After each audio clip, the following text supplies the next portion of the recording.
Selamat malam semua kawan-kawan muda dari UKP ya, Sarjana tingkat 2 nih ya, S2. Topik hari ini kita membahas tentang satu yang mungkin nggak tahu berulangnya kapan ya, era COVID gitu ya, tahun 2020 ini.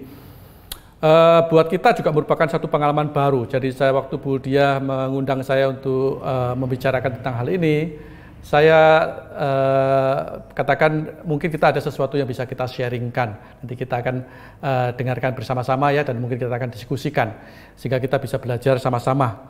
Karena memang era COVID ini dalam 3 bulan ini khususnya, dan mungkin kita akan masih ada beberapa bulan bahkan tahun mungkin ke depannya ya, yang masih bergulat dengan COVID-19 ini.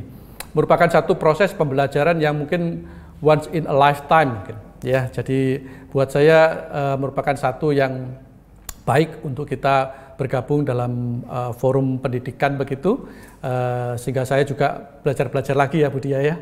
Mungkin Bu Dia nanti bisa 22, oke. Iya. Iya, jadi yang kita sampaikan nanti lebih banyak pada praktek ya. Nanti mungkin saya akan berikan satu pemaparan yang lebih terstruktur sehingga lebih memudahkan teman-teman muda di UKP untuk mengikuti. Boleh saya mulai dengan presentasinya? Ya, saya akan mulai presentasinya ya kawan-kawan ya. Karena saya bergerak di bidang satu bisnis yang saya tekuni sekarang adalah PT Biru Semesta Abadi, di bidang depo air minum, franchise depo air minum dengan merek Biru, maka saya pikir penting untuk kawan-kawan muda melihat konteksnya, sehingga nanti kita waktu membicarakannya bisa lebih menyadari, oh ya ini konteks daripada bisnis yang dibicarakan, dan apa yang nanti bisa diaplikasikan dan mungkin ditanyakan untuk konteks dari masing-masing bisnis kawan-kawan sekalian ya. Ini saya mulai dengan introduksi PT Biru Semesta Abadi secara singkat, karena kita punya video profile aja. Apa itu sih franchise depo air minum Biru?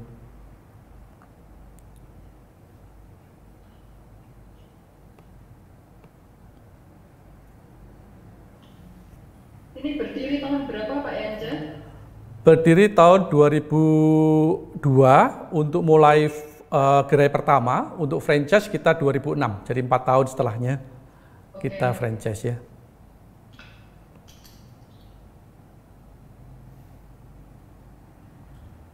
Bentar ya.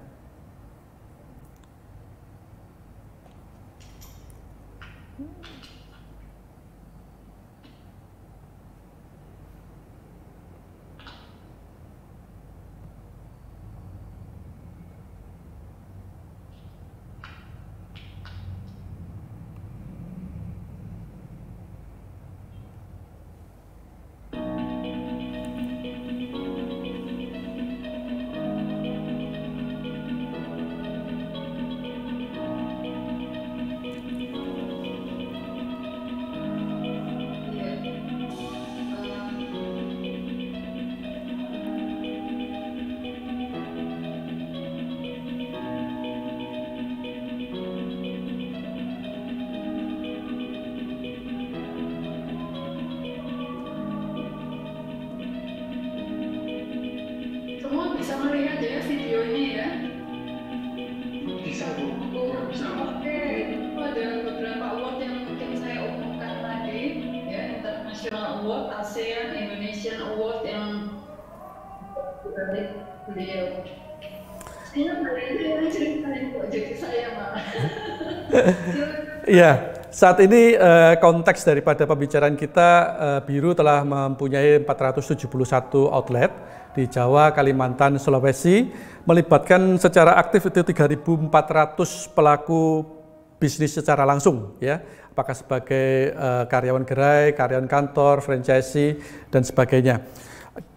Kita punya kantor juga, punya kantor pusat di Surabaya, dan ada kantor cabang kita ada di Jakarta, di Bandung, di Semarang, Bekasi, Cirebon, Jogja, dan Balikpapan. Jadi faktor komunikasi antar kantor dengan terbatasnya transportasi, dan juga kita menghadapi situasi pandemi ini menjadikan satu tingkat kesulitan sendiri untuk kita nanti juga bisa bahas ya. Diskusi kita hari ini saya berikan judul Navigating Business in COVID-19 Era, ya. Di situ memang ada tulisan Terms and Condition Applied. Ini kayak orang beli barang aja ya. Mengapa demikian ya? Karena memang ini merupakan bisnis kita sesuatu yang unik, dan saya kira juga bisnis-bisnis dari teman-teman sekalian yang belajar di bisnis pun mempunyai satu situasi dan kondisi yang mungkin berbeda. Ya, mungkin ada pembelajaran yang mungkin bisa berlaku umum, ada juga yang mungkin harus diadaptasi, ada juga yang mungkin tidak bisa berlaku. Jadi mohon bisa nanti disesuaikan dengan situasi kondisi masing-masing ya. Saya akan coba berusaha untuk menarik umumnya, kemudian baru mengimplementasikan khususnya bagaimana dengan contoh-contoh yang ada di dalam perusahaan kita. Ini satu kata jargon, singkatan juga ya yang saya dapatkan pada tahun 2018 belajar dari Bu Diah nih mengenai VUCA ya, VUCA World. Kita waktu itu bersama dengan Inti Biru belajar di ODP, OD Practitioner, yang satu workshop tersertifikasi yang disediakan oleh Bu Diah dan kawan-kawan ya. VUCA itu apakah, OD itu apakah? Mungkin kita bisa jelaskan bagian ya. VUCA, mungkin teman-teman yang di Strategic Business Thinking sudah mengenal ya, cuma saya ulang lagi aja. Satu elemennya adalah volatile, itu bergejolak, kemudian unpredictable, tidak dapat diprediksi katanya ya. Saya tarik tanda kutip untuk tidak dapatnya ya, karena itu menjadi challenge kita, bagaimana kita bisa memprediksinya. Complexity, karena begitu banyak faktor variabel yang terlibat sehingga kadang-kadang tidak bisa tahu ini salurannya, jalurnya kemana, larinya kemana, jadi seperti kabel itu tadi bulat itu ya. Kemudian ada faktor A, yaitu ambiguity atau ketidakpastian, ketidakjelasan begitu.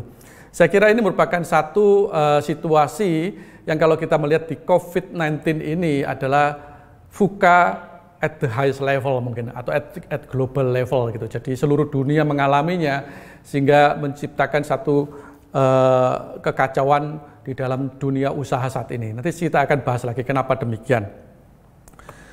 Di kelas OD, Organization Development Practitioner tersebut, saya mendapatkan satu model bisnis ini ya yang diajarkan, bahwa model bisnis organization anatomy ini mempunyai yang namanya 2S2P. Structure, strategy, people, dan proses. Dan kalau kita lihat people itu berada di sentralnya.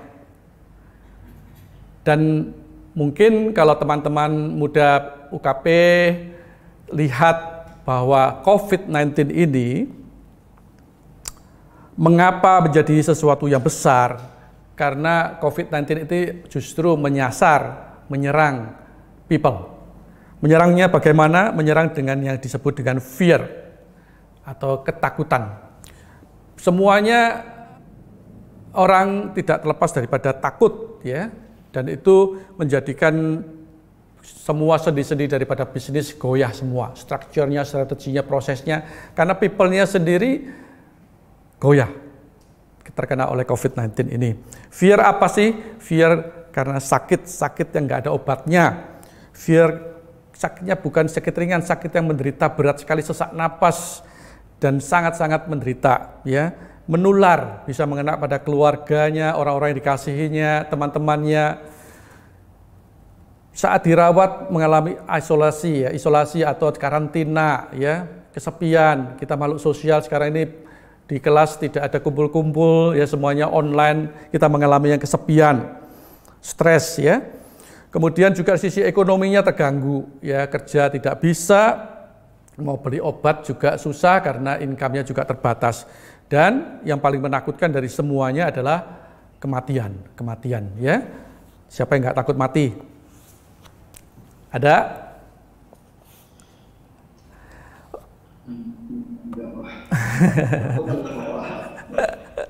Ya, jadi VUCA dengan COVID ini menyerang people, dan people itulah yang menjadi sasaran utama dari COVID dan merupakan sendi utama dari organisasi keseluruhan, ya, sehingga menjadikan organisasi itu goyah semua dan runtuh. Saya menemukan slide ini sebetulnya bukan ciptaan saya, cuma saya dapatkan ini dari searching di internet dengan kata kunci yang saya cari. Tapi ternyata saya dapatkan ini sesuai dengan apa yang saya pikirkan dan saya kerjakan selama 3 bulan ini. Dan itu merupakan satu konfirmasi positif buat saya bahwa apa yang saya pikirkan ini sebetulnya juga dipikirkan orang lain juga dan dialami oleh orang lain juga. Sehingga saya pikirkan juga bisa saya sharingkan kepada teman-teman muda di UK Petra ya.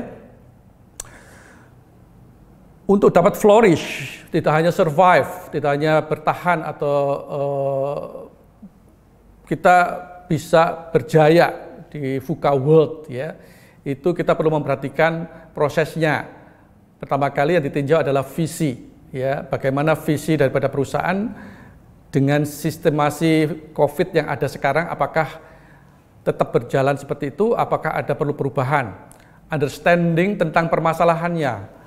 Sebetulnya masalahnya apa sih? 2S2P di dalam kaitannya dengan VUCA ini apa sih? 2S2P adalah bagian internal kita yang kita harus olah. Tapi VUCA adalah sesuatu yang dari eksternal yang kita tidak bisa kendalikan. Bagaimana 2S2P ini berkaitan dengan VUCA, berespon terhadap VUCA tersebut. Apakah sanggup, mampu? Bagaimana struktur daripada organisasi kita, bagaimana strategi kita, bagaimana proses-proses yang ada di organisasi kita, apakah bisa beradaptasi, bisa untuk melayani VUCA dan menyesuaikan diri terhadap VUCA itu. Dan untuk setelah kita mengetahui semua permasalahannya, memahami permasalahannya, kita berpikir dengan jernih what to do next. Apa strategi yang harus kita kerjakan? Apakah ada potensi untuk solusi yang boleh dipikirkan? Apakah ada potensi untuk hasil atau dampak yang dari solusi tersebut? Dan terakhir adalah agility, yaitu bagaimana 2S2P kita dapat merespon kepada VUCA. Apakah kita akan survive? Apakah kita akan flourish? Setidaknya kita inginkan bahwa perusahaan kita atau kita sendiri dalam kondisi dapat bertahan, ya, dapat bertahan untuk melewati masa pandemik COVID ini. Kita bahas satu-satu ya. Proses visi. Saya sharingkan visi daripada Biru adalah tumbuh memimpin pasar air minum isi ulang melalui penerapan prinsip-prinsip bisnis dan kemanusiaan yang benar. Biru memproduksi air minum isi ulang dengan kualitas yang terbaik dengan harga yang paling terjangkau. Kita sebut dengan product value, kualitas dan harga yang terbaik sekaligus. Dan kita punya 2 komponen bisnis unit sebetulnya. Satu adalah bisnis unit gerai, adanya outlet depo air minum Biru. Di situ setiap outlet ada 6 karyawan dan mungkin 1 pimpinan gerai.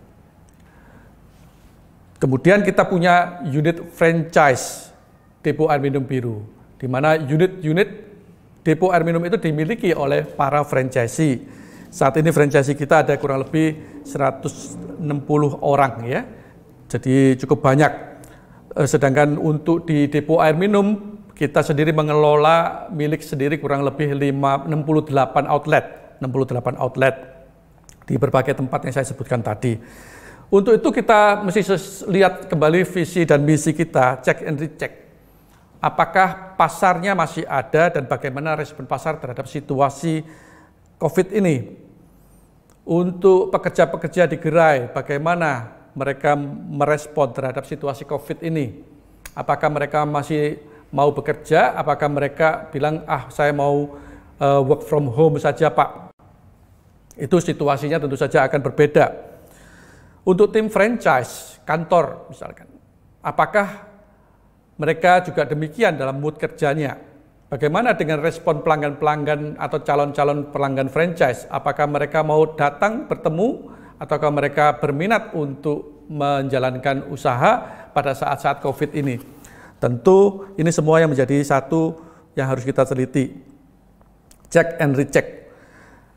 Kesiapan 2S2P dari perusahaan tentu saja tidak bisa serta-merta disiapkan pada saat COVID. Ini merupakan satu yang sudah terjadi sebelumnya. Kita hanya melakukan yang namanya check and recheck.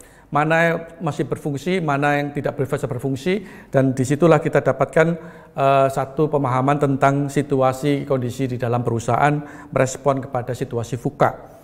Risiko yang tidak terukur, yang kadang-kadang tidak bisa kita ketahui dalam situasi seperti ini adalah risiko regulator atau otoritas yang bersifat legal. Itu betul-betul kita nggak tahu. Pada waktu awal-awal risikonya demikian besar, kita katakan bahwa semua bisnis akan ditutup oleh otoritas. Artinya semuanya di rumah dan tidak boleh ada di jalan, dan termasuk toko-toko kita juga tidak boleh beroperasi. Dan itu merupakan satu risiko besar yang kita hadapi pada waktu awal. Satu understanding atau pemahaman tentang permasalahan yang mencuat, yang kita pikirkan adalah adanya dua pertempuran. Pertempuran melawan COVID dan pertempuran melawan ekonomi. Dan kalau kita berpikir benar, kita tidak bisa memilih salah satunya. Tidak bisa memilih hanya ekonomi saja, tidak bisa memilih hanya COVID aja, tapi harus kedua-duanya kita hadapi pertempuran ini. Kenapa? Karena ekonomi itu mempunyai dampak yang besar, menyeluruh, melingkupi seluruh aspek kehidupan, termasuk juga kesehatan. Jadi untuk berobat dari COVID pun kita membutuhkan ekonomi. Ya, pemerintah pun mempersiapkan rumah sakit, anggaran kesehatan, vaksin, rapid test dan swab test, semuanya adalah memerlukan faktor ekonomi. Sedangkan COVID-19 mempunyai dampak sebetulnya kalau kita ukur itu terbatas. Kalau ekonomi dampaknya menyeluruh, seluruh negara mungkin, bahkan sekarang seluruh global. Ya, kalau COVID-19 dampaknya terbatas, korbannya terbatas. Hal ini bahwa kita menghadapi dua pertempuran itu kebetulan beberapa waktu setelah saya menyimpulkan itu juga ditegaskan oleh Presiden Jokowi setelah KTT G20 tanggal 26 Maret 2020. Itu satu kelegaan besar buat saya, ya. Karena sebelumnya saya tanggal 15 itu berangkat dari Amerika kembali ke Indonesia hari Jumat tanggal 15. Itu Amerika mendeklarasikan situasi darurat terhadap COVID. Pada waktu itu Presiden Trump dengan jajaran kabinet dan para pengusaha mengumumkan kepada seluruh masyarakat Amerika dalam emergensi, ya. Dan buat saya itu merupakan satu sikap daripada satu pimpinan negara, itu menentukan sekali arahnya mau kemana. Dan Presiden Jokowi sudah jelas bahwa kita menghadapi dua pertempuran yang harus dihadapi dua-duanya. Situasi-situasi mengenai visi misi dan juga mengenai dua pertempuran ini membutuhkan kita komunikasi kepada people, ya. People yang berada di sentral itu mereka kebingungan dan mereka demikian dibombardir dengan informasi-informasi di luaran sana. Orang-orang perusahaan-perusahaan sudah pada work from home, ya, apakah saya tidak work from home juga? Apakah kita memungkinkan melakukan work from home atau tidak? Itu menjadi satu pertanyaan-pertanyaan mereka. Dan ketakutan, betul-betul takut, ya, bukan sesuatu yang di pura-pura, enggak. Namanya takut pada COVID, siapa yang enggak takut, betul-betul takut karena memang akibatnya besar sekali.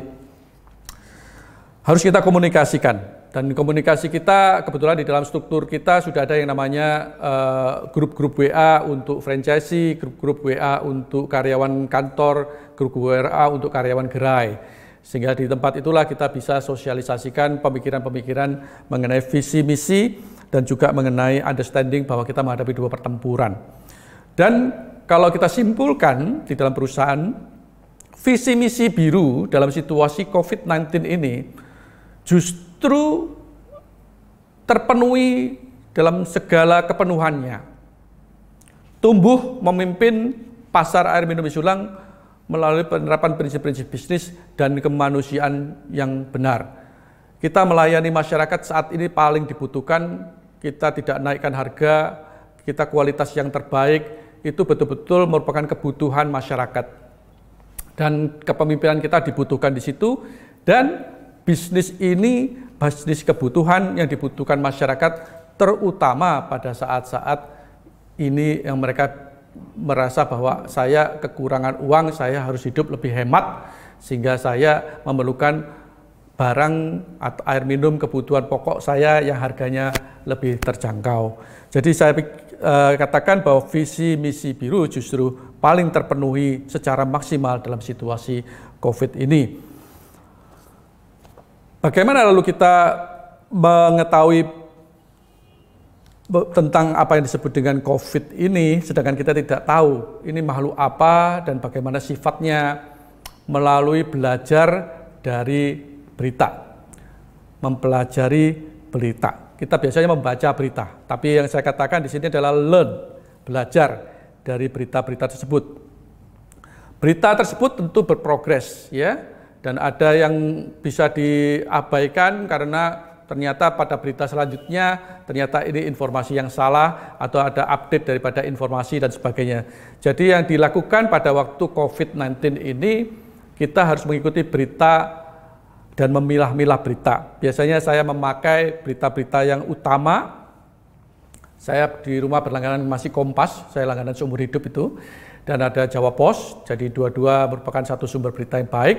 Juga ada di berita-berita yang dari internet dan segala macam, WA, mesti kita pilah-pilah, memang lebih berat memilahnya, tapi kita lihat sumber utamanya. Tapi penting untuk mengikuti berita ini, karena kita dengan mengikuti berita itu kita ahead of time. Jadi kita bisa melihat akan menjadi kecenderungannya bagaimana, sehingga kita tidak tertinggal dengan pergerakan opini massa atau pergerakan pendapat daripada orang banyak, atau bahkan keputusan daripada otoritas. Ini kayak kita itu navigasi dan surfing begitu ya. Pada waktu kita menetapkan social distancing, itu kita sudah tahu bahwa di negara-negara lain menerapkan social distancing. Indonesia belum, tapi kita sudah lalu menyiapkan untuk social distancing. Begitu diwajibkan social distancing, kita di gerai semua sudah siap dengan social distancing, termasuk juga audio untuk sosialisasi di Instagram kita sudah sosialisasi demikian. Demikian juga dengan masker. Masker itu juga merupakan yang kita ikutin dari awal. Karena gerai kita pada waktu awal tidak memakai masker semua, tidak ada kewajiban memakai masker juga dari otoritas, dan kita juga belum mengetahui kenapa mesti harus pakai masker. Ya, kemudian mengikuti berita dari luar negeri, dari Cina dan sebagainya, kita lihat orang masuk akal nih pakai masker begitu ya. Kita order masker dan alat-alat yang seperti itu kan sekarang tidak gampang dan mahal. Jadi kita perlu shopping around, kita beli harga yang baik. Ya, dan itu ordernya juga masih nunggu waktu lagi, lama lagi untuk bisa datang, dan kita perlu distribusikan lagi kepada gerai-gerai kita semua yang ratusan itu, dan itu memerlukan waktu. Jadi kita ahead of time tahu tentang tren daripada opini publik dan juga dari otoritas, keputusan otoritas ini akan membantu sekali kita untuk mengantisipasi apa yang next we have to do gitu. Dari berita utama yang harus kita cari itu adalah kata kuncinya, simpulkan, dan jangan lupa memikirkan tentang apa dampak daripada informasi ini, keputusan apa yang harus saya ambil terhadap situasi saya di perusahaan. Termasuk ini yang kita banyak sekali belajar, kata kuncinya adalah Spanish flu atau flu Spanyol tahun 1918. Kalau kita search di internet, wow, informasinya banyak sekali, ya.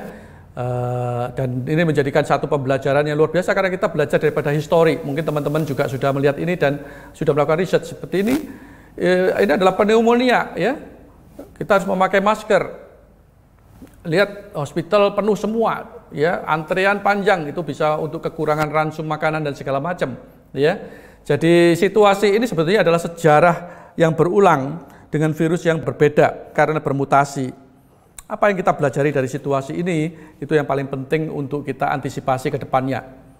Film ini film fiksi. Saya cuma dengar aja dari Instagram, dari WA, ada film yang mirip sekali loh menceritakan tentang COVID-19, dibuat tahun 2011, tapi ceritanya cerita fiksi. Dalam hal ini, sesuatu yang berkaitan dengan COVID-19, saya mewajibkan diri saya untuk lihat. Senang tidak senang harus lihat, suka tidak suka genrenya ya harus kita lihat ya. Biasa kita suka genre yang drama-drama ya tidak ngeri-ngeri, ini Contagion agak ngeri gitu ya. lihat wajahnya mati-mati begitu ya. Ini filmnya walaupun fiksi dan tahun 2011, tapi memberikan banyak insight prediksi mengenai apa yang worst case skenario yang bisa terjadi, sehingga dan cara proses-proses berpikirnya. Misalkan yang dari plasma itu bagaimana sih? Kenapa kok plasma itu tidak bisa menjadi anti atau pengobatan daripada COVID-19? Itu di film Contagion bisa dijelaskan. Dan vaksin, apa proses yang dilakukan oleh vaksin dan apakah yang bisa kita harapkan di Indonesia? Apakah akhir tahun ini kita bisa dapatkan vaksin? Saya katakan mungkin vaksin 2 tahun lagi aja kita belum tentu dapat begitu ya.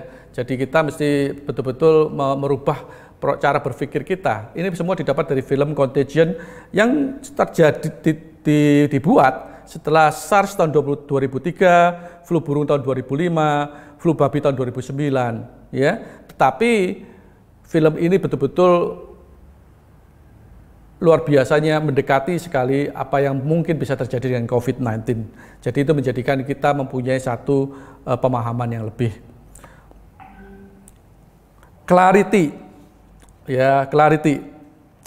Dari semua informasi yang kita pelajari dan kita baca ya, dan kita belajar dari berita-berita dan searching internet dan sebagainya, kita tahu bahwa masing-masing perusahaan itu mempunyai masalahnya sendiri-sendiri walaupun di dalam badai yang sama.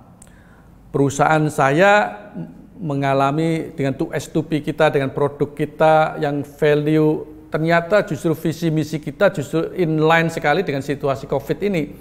Tapi problem utama kita adalah bagaimana kita bisa mengatakan kepada people kita untuk bekerja. Sedangkan yang lainnya katakan saya work from home.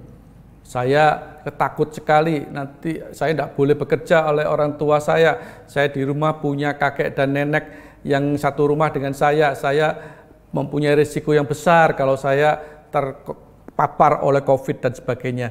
Itu masalah fear dari people yang saya katakan tadi. Dan itu bukan masalah yang mudah. Walaupun visi misi biru kita oke dan kita memahami permasalahan. Ya, tapi clarity bahwa masalah masing-masing perusahaan berbeda-beda menjadikan kita mengatakan bahwa kita tidak bisa mengeneralisasi segala sesuatu pendapat yang bersifat umum. Berpikirlah jernih, lihat di dalam dan lihat keluar apa yang menjadi problem kamu sebenarnya di dalam perusahaan ini. Untuk people kita lakukan case by case. Kita bersandar pada peraturan perusahaan. Peraturan perusahaan kalau tidak ada ya bisa dibikin peraturannya. Karena kalau namanya kepemimpinan di perusahaan kan kalau membutuhkan bisa membuat peraturan juga ya. Kemudian melalui jalur edukasi, semuanya itu adalah untuk mengatasi fear. Dan tentu saja ada hal-hal yang kita tidak bisa paksakan. Jadi ada situasi yang kita mesti tarik dan ulur ya. Ada kita kelonggaran yang kita berikan, sekaligus pada saatnya kita juga harus tarik lagi untuk kita tegaskan begitu. Dalam situasi ini kadang-kadang kita misalnya memberikan instruksi, ada pekerjaan training, pembukaan toko, gerai yang sudah siap semuanya harus jalan. Dan trainer bisa katakan saya tidak mau mengerjakannya. Atau bisa katakan instalatir, saya tidak diperbolehkan oleh keluarga untuk keluar kota dan sebagainya. Jadi komunikasi itu adalah komunikasi case by case. Dan tapi dengan semangat kebersamaan kita mestinya bisa menyelesaikan semua itu kembali lagi kepada visi dan misi, dan kita semua menghadapi dua permasalahan yang sama, COVID dan ekonomi ya. Ekonomi, kenapa orang mau mengerjakannya? Karena ada faktor ekonominya. Kenapa kita harus mengambil risiko COVID? Karena ada faktor ekonominya. Jadi tidak bisa mengerjakan salah satunya, harus dikerjakan dua-duanya. Ini yang dilakukan oleh orang bisnis, yaitu mengkalkulasi risiko.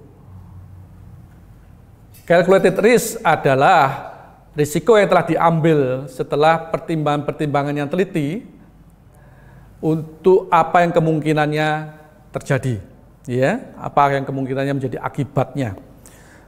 Ini adalah inti daripada bisnis. Bisnis yang mengkalkulasi risiko, bukan tukang judi ya, yang tidak profesional gitu ya.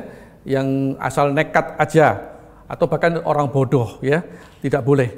Jadi bisnis harus mengkalkulasi. Ini saya coba untuk ajak kawan-kawan muda UK Petra menghitung ya. Ada statistik nih 6 Juni untuk Surabaya 2020. Death count 266. Population 2,9 juta untuk Surabaya. Menyusut ini Surabaya. Dulu 3 juta, sekarang 2,9 juta. Death ratio ada death count dibagi dengan populasi kalikan 100% ya. Kalikan 100 itu adalah 0,0092%. Teman-teman mungkin bertanya, mengapa kok death count, Pak? Sebab banyak sekali dari yang lainnya, saya juga mendapatkan pertanyaan yang sama. Kenapa tidak infected count, yang terinfeksi, ya, yang sudah mengidap atau COVID begitu ya? Enggak, saya putuskan pertama kalinya dengan intuitif, tapi terakhirnya saya lebih confirm karena death count itu merupakan satu kesimpulan akhir dari peperangan melawan COVID ini, ya. Karena kesimpulan akhir dari kombinasi berbagai macam faktor sebagai variabel yang terus bergerak. Misalkan peraturan atau otoritas, masalah disiplin dari masyarakatan atau ketaatan ya terhadap stay home dan sebagainya, tidak berkerumun dan sebagainya, pakai masker dan sebagainya. Masyarakat budayanya bagaimana, musimnya bagaimana, jenis virus apa yang terpapar, apakah virus tipe A, tipe B, tipe C ya, obatnya bagaimana, apakah sudah ada dicobakan obat yang tepat, apakah obatnya masih belum ditemukan yang baik, sarana kesehatan apakah tersedia, apakah obat yang dipesan sudah datang, vaksin apakah sudah tersedia, kepadatan daripada penduduk, economic status ya, apakah tukang, saya dengar itu tukang sampah dan itu tidak mau untuk tinggal di rumah karena mereka membutuhkan uang untuk membayar uang sewa rumahnya ya. Jadi saya bekerja sebagai seorang yang berkewajiban untuk keluarga saya. Jadi mereka tidak bisa stay home begitu.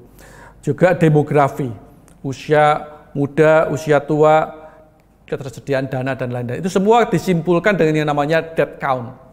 Ya, kita coba lihat lagi untuk East Java, Jawa Timur, death ratio-nya adalah 0,0012%. Kita lihat untuk Indonesia, Juni tanggal 6, kematian 1.801.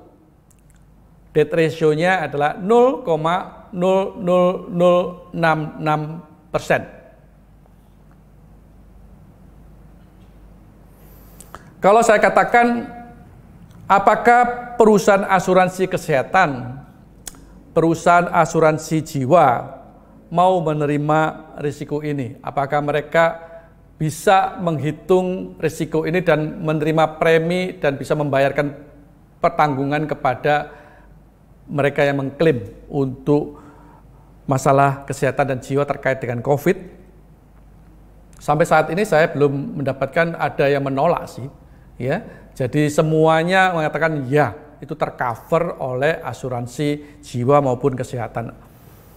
Artinya risiko ini, angka-angka ini sebetulnya bukan angka-angka yang luar biasa sekali. Bahkan saya melihat angka-angka ini 0,0092%, 0,0012%, 0,00066%, itu angka yang relatif kecil, walaupun memang menakutkan karena itu kematian. Ya.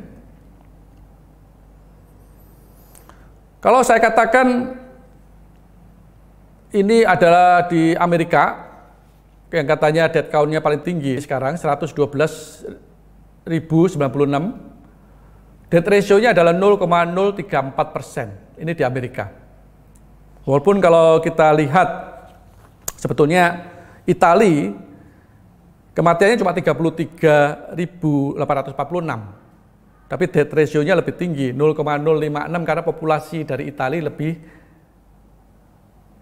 rendah, ya, hanya populasi Italia hanya 60 jutaan, sedangkan Amerika hampir 271 juta, ya.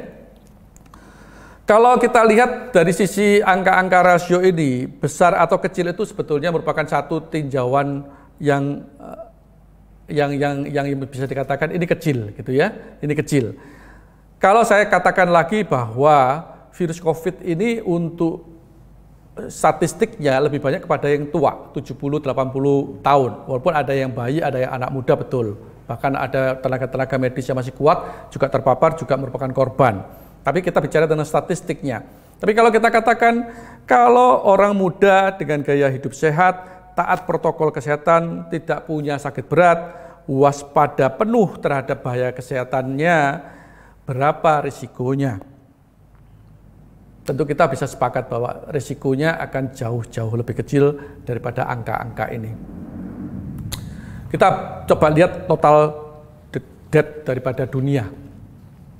401 saat ini ya, Juni tanggal 6. Death ratio-nya adalah 0,0051%. Kalau dibandingkan dengan flu Spanish yang terjadi 2 tahun 1918 sampai 1920 itu membunuh 50 juta orang. Usia muda mayoritasnya, bukan usia yang tua ya. Itu meliputi 2,7% dari populasi dunia pada saat itu yang 1,8 miliar. Jadi saat ini death ratio-nya hanya 0,0051%. Pada saat flu Spanyol tahun 1918 itu 2,7%. Jadi kalau dikatakan besar atau kecil terhadap sejarah, ini kecil masih. Kita bandingkan dengan natural disaster yang lain ya yang ada ya. Saya nggak tahu ini penyakit COVID-19 ini natural disaster juga ya rasanya. Setuju nggak ya? Ada yang membuatnya nggak? Saya menjadi teori konspirasi gitu ya, ada yang membuatnya dan sebagainya ya. Tapi coba kita lihat misalkan tahun 2004 itu ada 227.898 korban untuk tsunami yang Aceh itu ya. Indonesia, Sri Lanka, India, Thailand, Somalia. Indonesia tahun 2006 di Jogja gempa korbannya 5.782. Tadi berapa kita punya korban? 1.800. Tahun 2009 Indonesia earthquake Sumatera 1.115. Itu yang terakhir 2011 itu di Tokyo ya, Tokyo. Itu 15.897 yang gempa bumi yang tsunami ya, yang di laut begitu. Jadi kalau kita lihat dibandingkan dengan natural disaster, sebetulnya tingkat kematian Indonesia 1.800 itu tidak terlalu besar juga. Tetapi kok dampaknya demikian besar dibanding dengan yang kita lihat sebetulnya terjadi di natural disaster yang lain. Jadi faktor fear itulah yang sebetulnya menjadi faktor yang memultiplikasi kenyataan yang sebenarnya, dan juga memang potensi bahwa saya bisa tertular dan sebagainya karena yang diserang adalah fear atau ketakutan daripada orang ya. Kita menginjak pada agility atau bagaimana kita mengadaptasikan bisnis kita, S2P kita ya. Ada orang pikirkan saya harus defensif, saya harus ofensif, tapi sebetulnya kita di dalam bisnis tidak bisa hanya bermain defensif saja ya.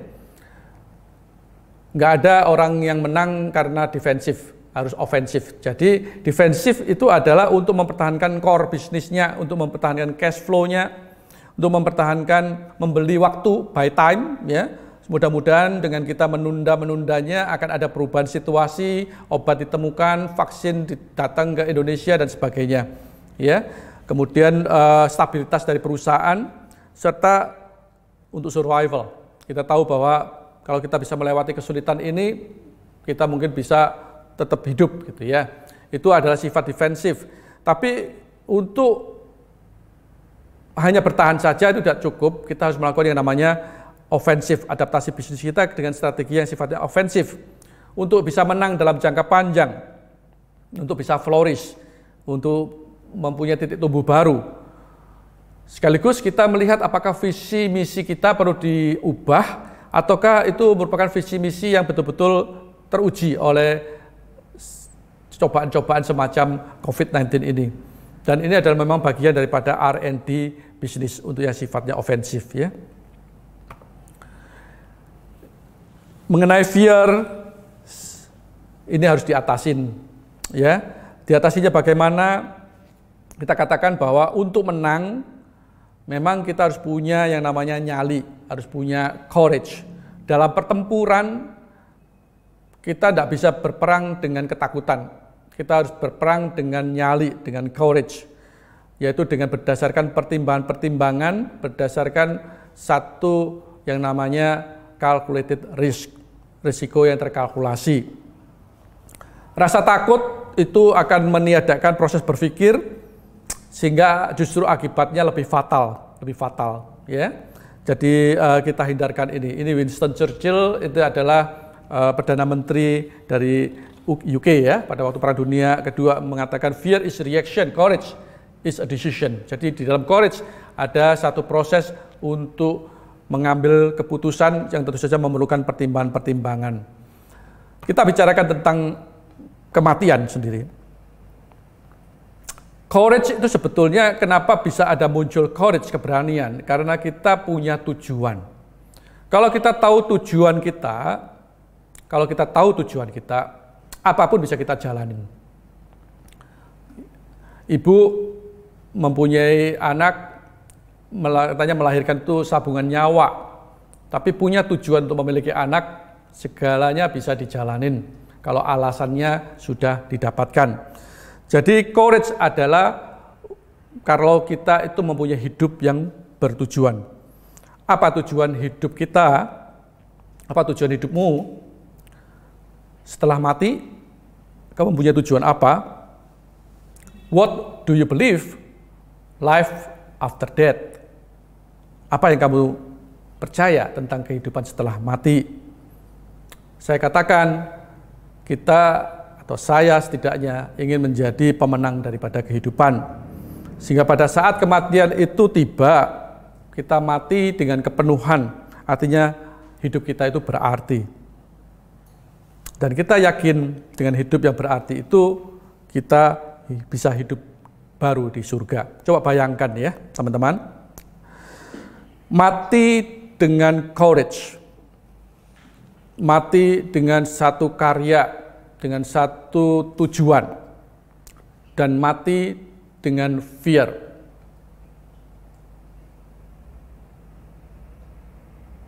Saya tidak bayangkan saya bisa mati dengan ketakutan, ya. Dalam ketakutan lalu saya mati begitu. Aduh, rasanya hidup itu tidak ada artinya, ya.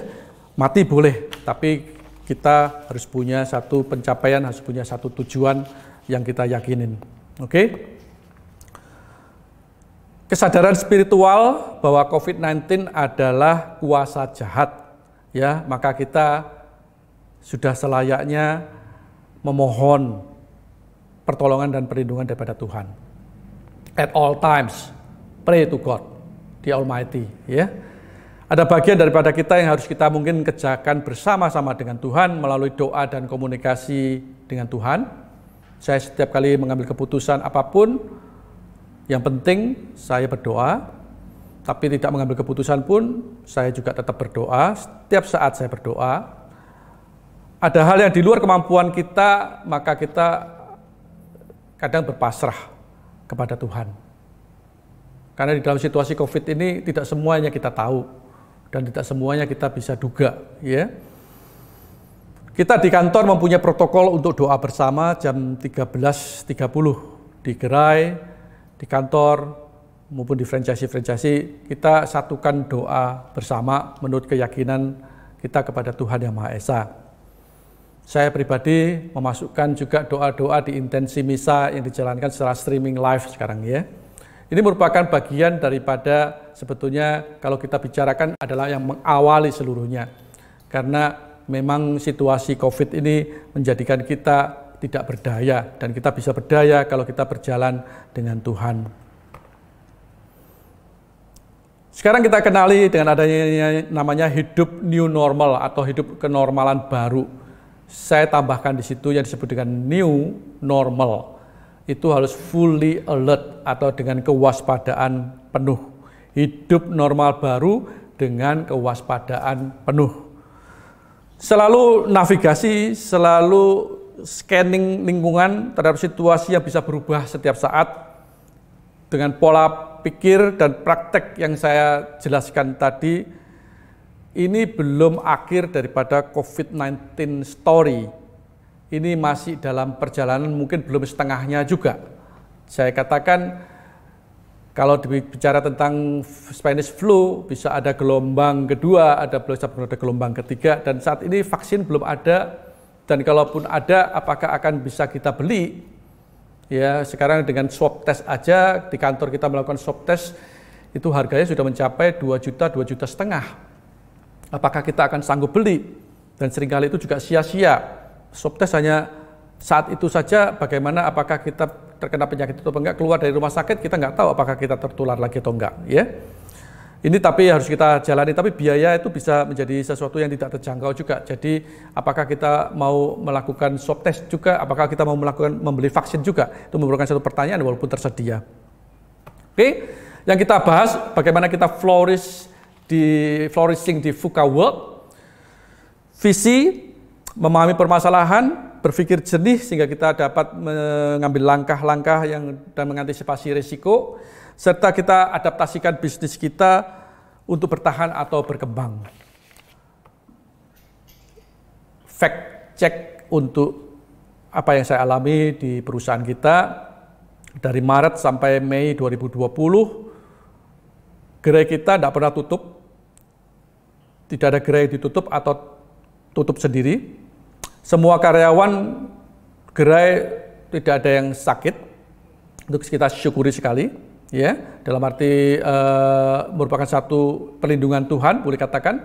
Walaupun kita punya kalkulasi bahwa mereka muda, mereka sehat, dan kita punya protokol kesehatan, tapi coba lihat keramaian gerai semacam itu, apakah itu ada risiko? Jelas ada, ya. Tapi kita ukur dan kita juga melakukan hal-hal yang berkaitan dengan doa dan sebagainya. Penjualan tumbuh 31 sampai 48% dalam 3 bulan itu dari tahun 2019. Jadi betul visi misi biru betul-betul mencuat di dalam situasi COVID-19 ini. Kita mempunyai satu insiden di satu gerai yang buka hanya setengah hari selama 10 hari, ya. Karena karyawannya periksa ke dokter, ditahan, tidak boleh bekerja, tapi ternyata juga bukan COVID. Setelah 10 hari kembali bekerja lagi dan buka toko lagi, sehingga tidak setengah hari tapi penuh, ya. Untuk franchise, untuk bisnis unit franchise kita punya 12 closing perjanjian waralaba.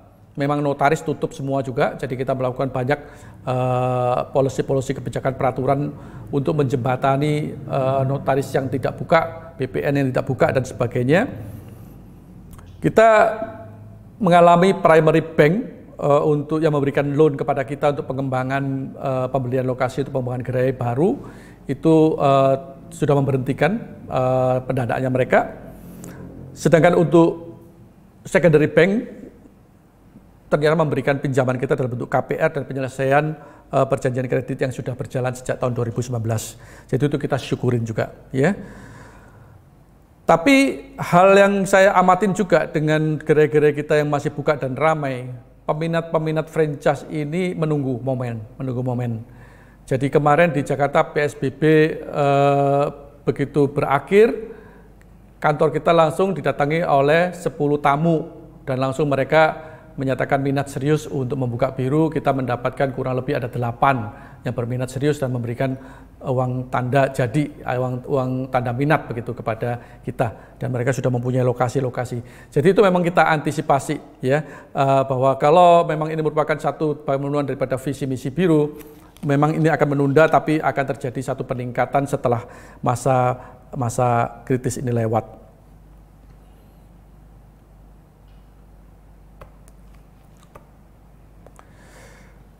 Bu Diah sharingkan, ya, low touch economy. Hanya mungkin 2 slide lagi ya, Bu. Boleh Pak, silakan. Ya, low touch economy, saya sangat terbantu oleh materi ini. Low touch economy, Karena apa? Karena ini menjadikan satu pemahaman kita mengenai terjadinya pergeseran ekonomi kepada yang minim sentuhan. Kita disadarkan bahwa situasi COVID ini berlangsung berbulan-bulan dan kita punya satu pemahaman bahwa kalau kita melakukan sesuatu lebih dari 21 hari secara terus-menerus itu menjadi suatu kebiasaan, ya. Apalagi kalau kita jalankan 3 bulan. 4 bulan, setahun, ya, itu akan menjadi satu bagian daripada kehidupan kita yang mau tidak mau, suka tidak suka, kita akhirnya menjadi suka. Karena itu bagian daripada adaptasi yang dipaksakan, akhirnya kita mendapatkan kemudahan karena itu, ya. Tapi ada betul-betul yang memang kita tidak suka. Tapi kalau misalkan karena terpaksa begitu. Jadi nanti setelahnya akan terjadi satu pemilihan demikian. Ada yang terbentuknya market-market yang baru yang namanya low touch economy. Mungkin ada juga yang mereka oke dengan touch gitu ya, dengan masih salaman, dengan masih berkerumun, masih sekolah bersama dan sebagainya. Tapi yang namanya low touch ini merupakan real market yang akan berkembang ke depannya. Sejarah kalau kita lihat di flu Spanyol itu tahun 1918, kita lihat tahun 2018 itu tidak ada bekasnya sama sekali flu Spanyol itu ya. Jadi memang dengan berjalannya waktu, kecenderungan manusia untuk bersosialisasi, adanya kemajuan teknologi dan sebagainya akan membentuk satu yang namanya melupakan yang masa lalu dan betul-betul ada tren-tren baru terhadap suatu perkembangan zaman. Ya, pun yang namanya low touch ekonomi ini mungkin bisa menjadi satu pasar yang berkembang, tapi juga menjadi dalam jangka yang lebih panjang lagi mungkin juga pasar yang akan menghilang. Tapi kita nggak tahu, mungkin COVID-19 bisa bermutasi dan muncul kembali dan sebagainya sehingga ini menjadi sesuatu yang lebih permanen. Tapi jelas bahwa pasar ini adalah pasar yang besar dan perlu kita cermati. Karena rasa takut itu bisa bersifat traumatis, karena bersifat melekat begitu ya. Sebetulnya nggak ada apa-apa, tapi karena sudah terlanjur takut ya takut terus begitu. Ya. Di sini kita melihat adanya, di biru kita melihat adanya mungkin market untuk delivery yang sedang kita pikirkan. Jadi nanti mungkin akan ada segmen-segmen yang baru, yang muncul karena adanya low touch economy. Dikenal juga the art of pivot marketing, ya pivot itu main basket dengan kaki satu yang berjangkar, itu artinya kita mempertahankan kompetensi kita, sekarang kita mengarahkan bola kemana, dengan channel-channel yang baru dan sebagainya. Itu kita lakukan untuk delivery, itu kita punya core bisnis kita di Depo Air Minum, sekarang kita melakukan bisnis delivery, atau merencanakan untuk bisnis delivery, itu merupakan satu pivot. Demikian juga untuk franchise, biasanya kita mengadakan expo, kemudian kita melakukan bincang bisnis di hotel-hotel. Sekarang mungkin kita melakukan Zoom meeting, Zoom marketing, ya. Nanti tanggal 27 kita launching yang perdananya untuk Zoom sesi bincang bisnis kita. Di situ menjadi satu channel baru yang kita R&D-kan untuk dalam rangka pivot marketing ini juga. Saya kira banyak kreativitas untuk kita bisa flourish di dalam situasi COVID ini. Saya kira celah-celah semacam ini perlu kita pelajari dengan lebih baik lagi untuk bisa mendukung kepada kemajuan perusahaan flourish di dalam era COVID ini. Saya kira demikian pemaparan saya. Mungkin kita lanjutkan dengan diskusi tanya-jawab begitu ya. Bu Dia. Ya, terima kasih banyak Pak Yanja. Kita bisa buka mic masing-masing, kita beri aplaus dulu untuk Pak Yanja.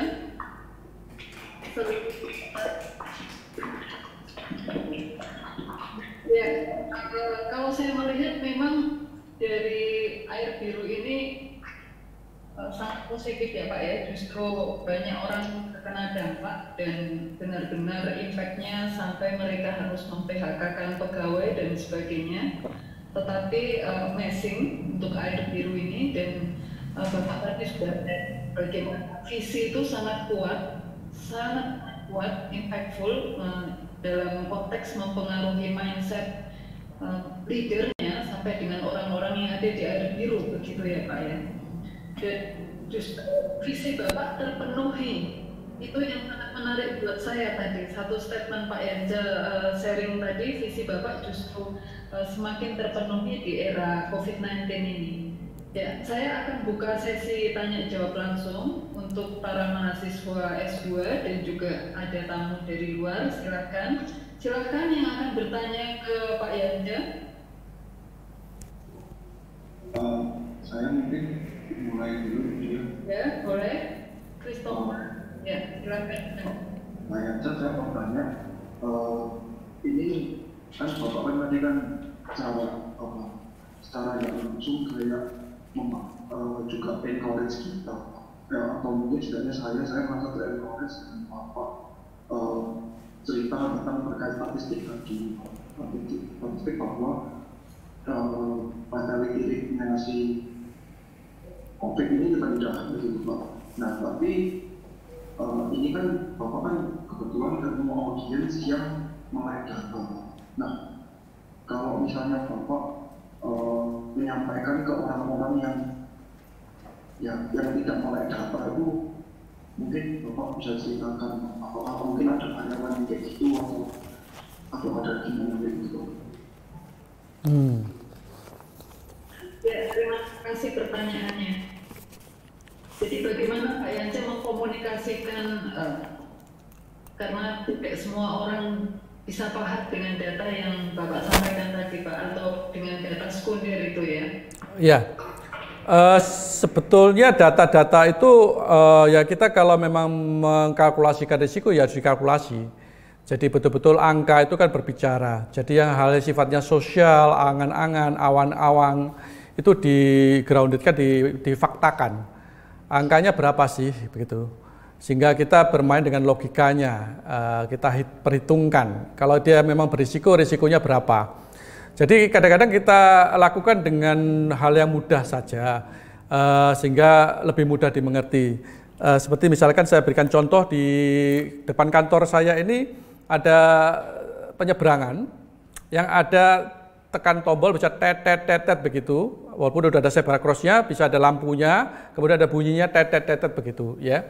Jadi kalau namanya risiko, kita lakukan menyeberang itu dengan memencet tombolnya dan lampunya waktu sudah merah, berhenti mobilnya, baru kita jalan nyebrang sambil tetap toleh kiri, toleh kanan.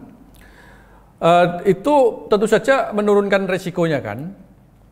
Tapi kalau misalkan kita nyebrang di zebra cross tanpa kita menekan tombol tersebut, walaupun jalannya sepi kita nyebrang, tanpa toleh kiri, tanpa toleh kanan itu merupakan meningkatkan risikonya juga kan. Dan kalau misalkan kita nyebrang tanpa di zebra cross sambil lari, tidak noleh dan tidak kiri kanan, itu adalah risiko yang bisa fatal dan bisa menyebabkan kematian. Jadi memang ada hal mengenai risiko ini yang kita harus jelaskan sifat risiko itu bagaimana, karena kita berperan untuk mengendalikan risiko itu. Tapi karakter daripada COVID itu sendiri harus kita pelajari dengan berita-berita itu. Lain dengan flu Spanish yang membunuh orang-orang usia 30 tahun, 20 tahun. Yang di COVID ini kebanyakan usia yang meninggal yang lanjut usia. Jadi risiko yang muda sebetulnya lebih kecil dibandingkan jauh lebih kecil. Ya. Yang menarik lagi saat ini merupakan satu hipotesis yang mesti dijelaskan, tapi saya bisa melihat satu kebenarannya dari angka-angka yang sifatnya negara. Low class ekonomi itu mempunyai daya tahan lebih tinggi daripada yang high income ekonomi.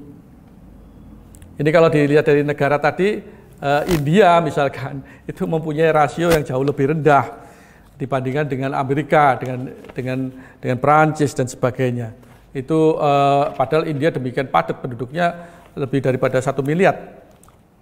Itu merupakan satu angka-angka perbandingan yang boleh kita verifikasi lagi sih.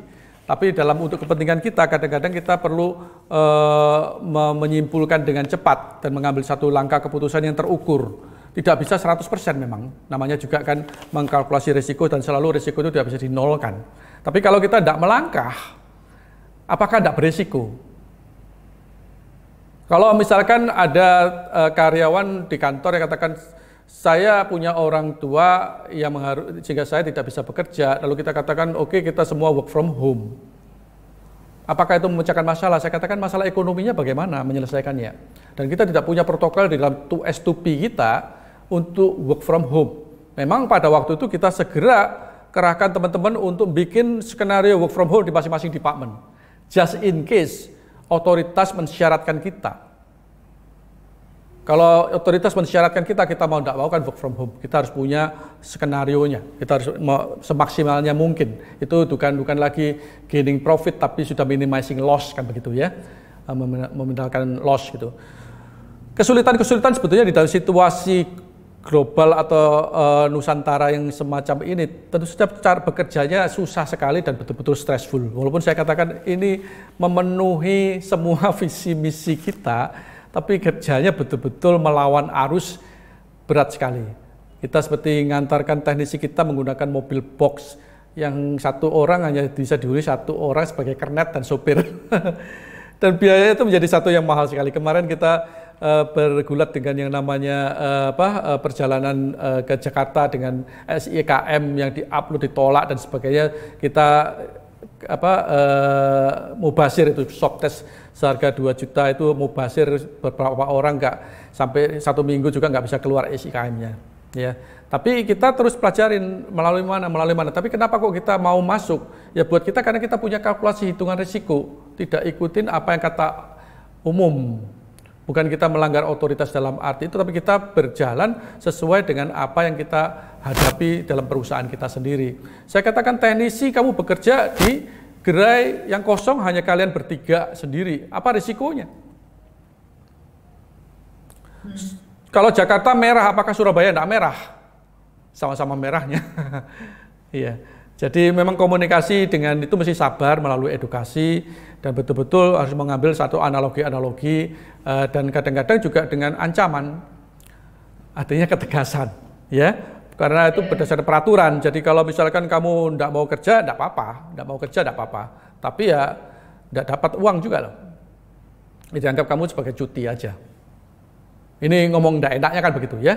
Tapi ketegasan itu perlu sehingga memaksakan dia untuk berpikir ulang lagi juga. Berpikir ulang lagi. Karena pada akhirnya orang akan menyadari bahwa iya saya membutuhkan uang juga. Kan kebanyakan memikirkan gini, saya work from home artinya saya dirumahkan, tapi saya terima gaji penuh ya. Itu kan yang dikatakan adalah beban, itu menjadi beban daripada perusahaan. Satu statement yang saya kemarin belajar dari Presiden Trump, pada waktu itu kan tanggal 15 kan pulang dari Amerika dan saya mendengarkan pidatonya dia. Ada reporter yang mengatakan, Mr. Presiden kalau misalkan terjadi ini dan itu, kamu bertanggung jawab ya, tentang COVID ini. Mr. Presiden berkatakan, no, I'm not responsible. Saya bilang, ini Presiden kok ngomongnya kayak gitu ya. Saya tidak bertanggung jawab, katanya gitu. Tapi saya pikir-pikir lagi, kembali lagi ya, learn the news ya. Saya pikir-pikir lagi, benar juga. Sekarang siapa yang bisa menanggungkan, bertanggung jawab terhadap situasi COVID ini? Apakah kalau ada karyawan kita sakit, kita yang harus tanggungkan? BPJS apakah mau tanggungkan? Apakah negara mau tanggungkan? Kalau mereka tidak mau tanggungkan, apa perusahaan mau dan bisa mempertanggungkan itu? Nggak mampu saya kira. Dan saya kira itu menjadi satu yang cara berpikir yang lalu kita komunikasikan juga dengan satu ketegasan bahwa kamu ya mesti betul-betul waspada penuh, hati-hati jaga kesehatanmu. Kita di kantor juga menjalankan protokol dengan ketat sehingga kita jangan sampai risiko itu terjadi. Itu yang kita jelaskan pada mereka juga. Ya, Christopher bisa mendapat jawaban yang diharapkan, sudah jelas. Jadi intinya yang terakhir itu semua kembali ke diri masing-masing. Iya, jadi kepentingan masing-masing mesti dibangkitkan, Pak. Jadi tidak bisa bahwa oh ya saya maunya ini tapi saya tidak maunya itu gitu. Ini satu paket begitu. Artinya saya mau work from home, tetapi ya kalau kamu tidak mau menerima penghasilannya ya nggak apa-apa. Itu merupakan satu opsi yang bisa diambil. Oke, baik Pak, terima kasih jawabannya Pak. Ya. Jadi artinya kalau saya menangkap Pak Yanja sebagai leader dalam perusahaan itu tetap mengkalkulasi risiko, dan untuk seluruh employee Bapak mengkomunikasikan dengan berbagai analogi yang bisa mereka terima. Iya. Gitu ya Pak ya. Dan didukung oleh peraturan. Peraturan ya. Jadi itu memang sangat penting karena mereka, kalau saya menangkap dari pertanyaan Saudara Christopher ini kan, mungkin untuk level employee apalagi yang di bawah middle management ya, mereka tidak aware dan tidak, ini saya mau dibawa kemana atau perusahaan mau kemana, mereka harus paham dulu ya Pak ya. Komunikasi mesti intensif Bu, karena kita banyak sekali menggunakan itu, memang sudah kebetulan di itu S2P kita sudah punya jalur-jalurnya itu. Jadi kita memang sudah punya komunikasi dari CEO ke sentral kepada fokus biru group untuk para franchisee, kepada pesan CEO group untuk para karyawan dan segala macam. Jadi itu merupakan satu komunikasi yang satu arah kepada mereka. Jadi dari situ kita bisa mendapatkan satu jalur untuk yang bisa mengkomunikasikan segala sesuatunya. Dan saya pikir gunakan juga figur-figur ya, semacam kebetulan kalau kita mengantisipasi, kita sudah mengambil langkah, kemudian muncul kan seperti yang saya katakan tadi, ada figur Pak Jokowi yang mengatakan kita menghadapi dua peperangan. Saya kesampingkan sudah pemikiran saya katakan Pak Jokowi mengatakan demikian. Saya kira itu akan membantu sekali. Iya Pak. Jadi kalau di dalam konteks 2S2P itu masuk semua ya, strategi ke visi, people, kemudian komunikasi masuk di proses ya. Iya Bu. Kesiapan daripada organisasi. Silakan pertanyaan berikutnya.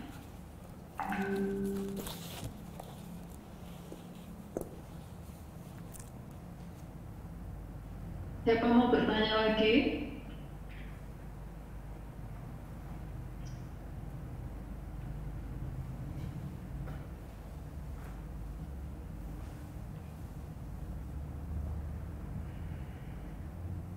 Gak perlu sungkan, malu. Ya, siapa mau bertanya ke Pak Yanja, silakan.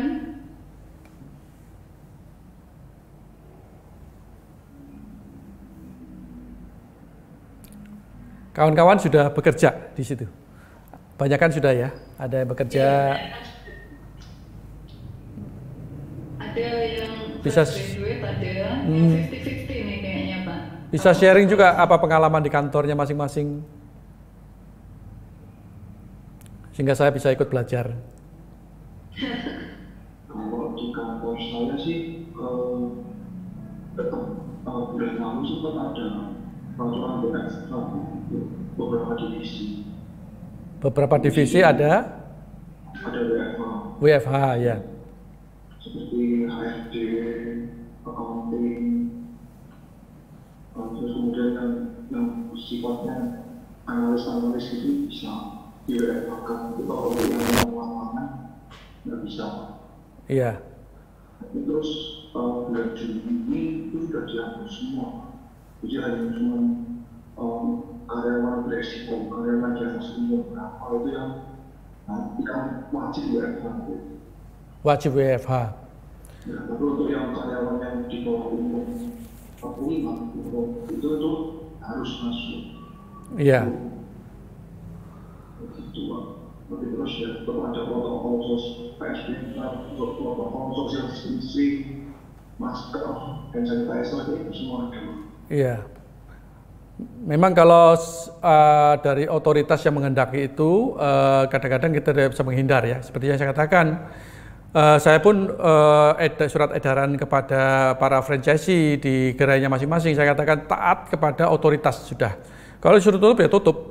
Tapi kalau disuruh menyediakan sarana apa, cuci tangan dan segala macam, taat gitu. Tapi tidak semua sama kan. Jadi pada saat COVID ini kan terjadi peraturan-peraturan yang berbeda-beda satu tempat dengan tempat yang lain.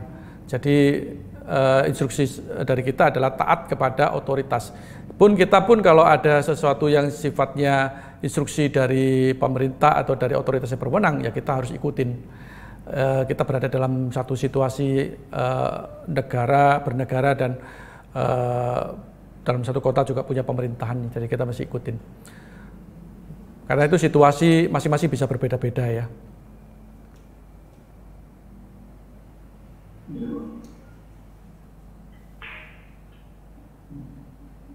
Ya, berikutnya siapa yang mau berdiskusi dengan Pak Yanja, silakan.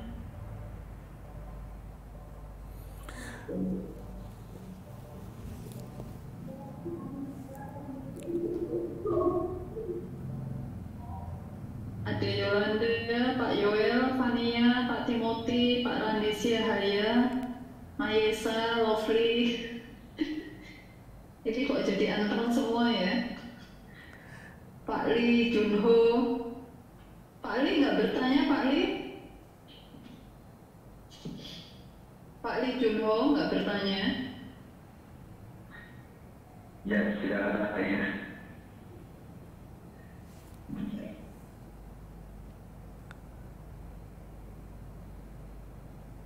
Pak Lee Junho ini salah satu mahasiswa kami dari Korea, Pak. Oh, internasional ya. Bisa bahasa Indonesia kah? Orang Korea, Pak. Orang Korea. Bahasa Indonesia. Oh Ya. iya, iya. Boleh Pak Joho. Sekarang saya banyak lihat film Korea gara-gara COVID ini, Bu.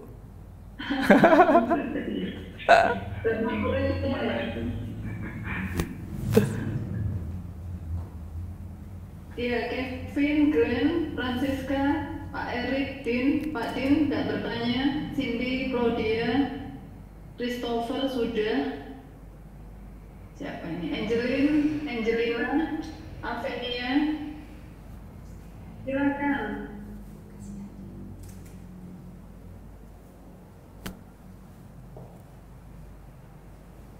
Anteng-anteng semua ini. Capek kerja kali, Bu. Nggak apa-apa, berarti sudah jelas pemaparan saya, Bu ya. Tapi ini hanya sharing bagian daripada pengalaman kita menghadapi situasi di COVID ini. Saya memiliki satu pandangan tentang work from home itu memang harus ada satu SOP-nya sih ya, Bu ya. Dan kita harus siapkan itu memang. Kalau enggak ya sama dengan tidak bekerja di rumah itu gitu. Itu yang buat kita kalau kita tidak bergerak maka kita akan makin lama makin lemah. Itu hukum biologis kan begitu. Otak kita tidak dipakai, otak kita juga makin lemah gitu. Badan kita tidak dipakai, badan kita juga makin lemah. Jadi kita makin bergerak, kita makin sehat. Kita makin sehat. Justru itu ya merupakan bagian yang paradoks kan dari situasi COVID ini. Kita makin takut, makin kita lemah imunnya. Kita punya courage, imun kita makin kuat begitu loh. Karena kita jadi happy, jadi semangat, jadi sukacita bergerak begitu. Iya, saya tertarik dengan pada saat Pak Yanja menjelaskan selain sisi Bapak justru terpenuhi di COVID-19 ini dari ofensif dan defensif tadi ya Pak ya. Iya. Jadi ofensif dan defensif ini kan sebenarnya dua hal yang benar-benar kita harus jalankan. Nah ini bagaimana Bapak mengkombinasikan di tengah COVID-19 ini Pak? Artinya tarik ulurnya ini sejauh apa? Karena ini kan berpengaruh kepada proses bisnis di air biru ya. Iya, pada waktu kemarin yang paling utama buat saya yang saya jaga itu adalah di cash flow-nya, Bu. Karena kalau kita defensif kan paling utama yang kita mesti jaga dan di cash flow-nya. Yeah. Kita kehabisan cash flow kita bangkrut sudah. Ya. Jadi memang secara luar kita katakan saya tidak akan tanggungkan, saya tidak akan responsibel. Itu adalah satu statement yang sifatnya umbrella ya Bu ya. Tapi kan kita akan tahu, kalaupun kita ada kejadian, ya kita bisa mengkalkulasikan lah. Dan kita harus punya kesiapan daripada dana kita untuk kepentingan bersama. Jadi pada waktu itu justru saya berhutang, Bu. Justru saya mengejar hutang. Saya mau merealisasikan hutang-hutang yang ada untuk memperkuat cash flow kita. Dan kita sudah mengantisipasi berapa bulan kita bisa bertahan kalau kita work from home. Ya, tidak ada produktivitas, tapi kita harus menggaji karyawan itu bisa bertahan berapa lama. Itu mesti kita kalkulasikan. Jadi itu sifat-sifat defensif yang penting juga untuk kita supaya bisa bertahan terhadap situasi ini. Karena kalau betul-betul lockdown seperti di Wuhan itu kan wow. Berarti tidak ada yang bisa bekerja kan Bu ya. Itu dan itu yang kita perlu selamatkan adalah core daripada bisnis kita. buy time ya, mungkin kita dengan uang hutang pun kita bisa buy time kan, mungkin bisa bertahan berapa bulan ya, kita alokasikan dananya, kita pergunakan manage benar-benar teliti begitu. Dan laporan status keuangan itu saya mintakan tiap minggu update ke saya.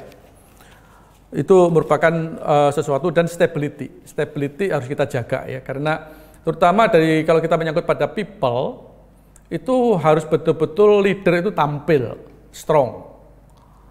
Karena itu yang menjadikan figur yang menjadikan mereka punya keyakinan stability-nya di situ ya. Komunikasi juga sering, edaran-edaran sering sekali, dan betul-betul merupakan satu yang punya konten. Artinya seperti visi misi biru tercapai loh pada saat ini, itu kita komunikasikan gitu. Kita menghadapi dua peperangan loh, peperangan ekonomi dan peperangan COVID, kita sampaikan begitu. Sekarang kita harus pakai masker loh. Kenapa mesti pakai masker? Kita sosialisasi. Jadi sering-sering ada hal-hal yang betul-betul utama kita mesti komunikasikan dengan menggunakan berbagai macam jalur, melalui WA, melalui email, melalui telepon, melalui macam-macam surat dan sebagainya. Pokoknya setiap orang harus menerima informasi itu. Jadi supaya mereka tidak berpikir kemana-mana. Saya kira itu. Iya. Itu defensif. Mereka ya Pak ya. Iya. Memprotek mereka sehingga mereka tetap bisa bekerja dengan fokus. Iya. Bahkan tahu arah leader saya, arah perusahaan ini mau kemana, bagaimana menghadapi krisis ini begitu iya. ya. Dan kita tidak sembunyikan Bu, seperti misalkan kemarin ada satu gerai yang disangka COVID itu kan, dan kita harus tutup separuh hari. Itu dalam forum besar kita katakan teman kita yang disangka COVID dan mungkin juga bisa COVID, tapi kita harus tetap jalan, pilihannya mau ditutup atau enggak. Mereka mau jalan berarti kita setengah hari gitu. Sampai kapan? Kalau misalkan ditutup, karyawan yang sisa ini mau dilimpahkan kepada gerai mana dan sebagainya. Jadi kita juga punya prinsip pada waktu COVID ini, satu tentara atau satu prajurit ini gugur, yang lain harus tetap maju. Jadi ini kan pertempuran kan. Jadi yang satu tewas jangan lalu semua mundur.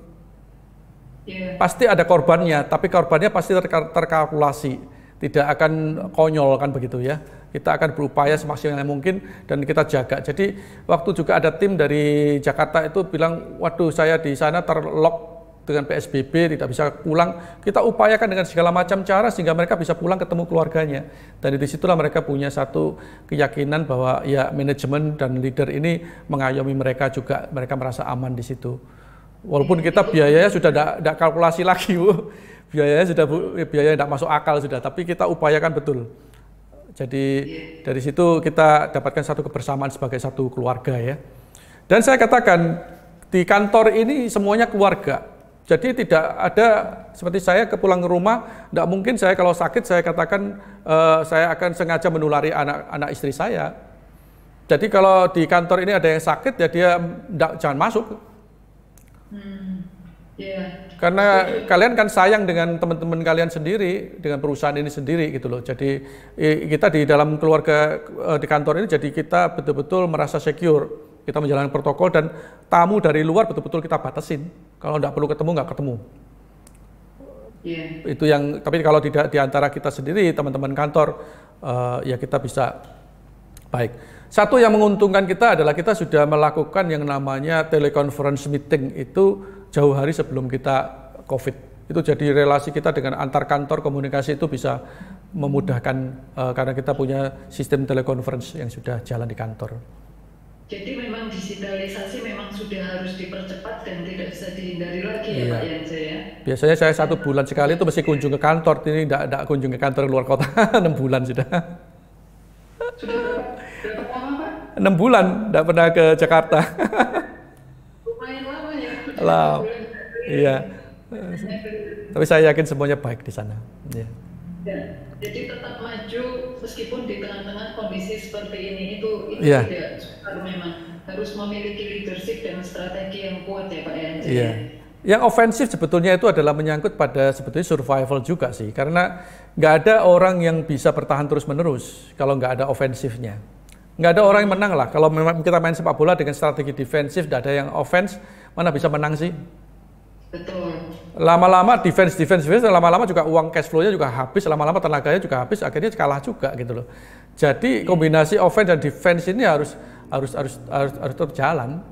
Kalau tidak mencari celah lagi dan mencari jalannya lagi, akan mati konyol juga, kena defensif aja. Setuju Pak. Ya. Setuju Pak Yanja. Terima kasih banyak Pak Yanja buat pencerahannya, buat insightful-nya malam hari ini, sangat memberikan inspirasi begitu ya.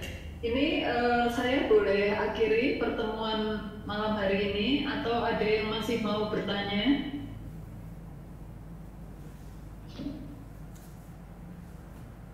Oke, mereka kayaknya so happy, satisfied dengan materi Bapak ini. Bisa disurvei aja nanti Bu. Boleh disurvei, barangkali saya juga pengen dapat feedback ya. Ya, sangat clear Pak. Terima kasih sekali Pak Yanja untuk sharing materinya malam hari ini. Kami dari S2MM UK Petra mengucapkan sekali lagi terima kasih atas kesediaan Bapak untuk sharing di kelas strategic management kita malam hari ini. Dan ini sampai Pak Yanja masih ada di office ini ya Pak ya, belum pulang ya. Nggak apa-apa Bu, memang begitu kewajibannya. Ya, saya senang sekali bisa sharing bersama di UK Petra. Ya, mungkin lain kali kita lebih bisa ketemuan, memang bisa lebih hidup ya Bu ya. Iya. Oke. Saya minta tolong semua mic dan atau videonya bisa di on kan. Kita beri apresiasi untuk Bapak Yanja malam hari ini.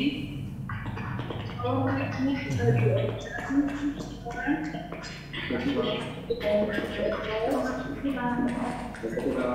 Terima kasih semuanya. Terima kasih Pak. Terima kasih sama-sama. Terima kasih. Semangat tetap terus belajar ya. Ini satu pembelajaran yang luar biasa di era COVID ini. Setuju Pak Yanja. Terima kasih banyak Pak Yanja. Terima kasih. Selamat malam. Selamat malam. Tuhan berkati.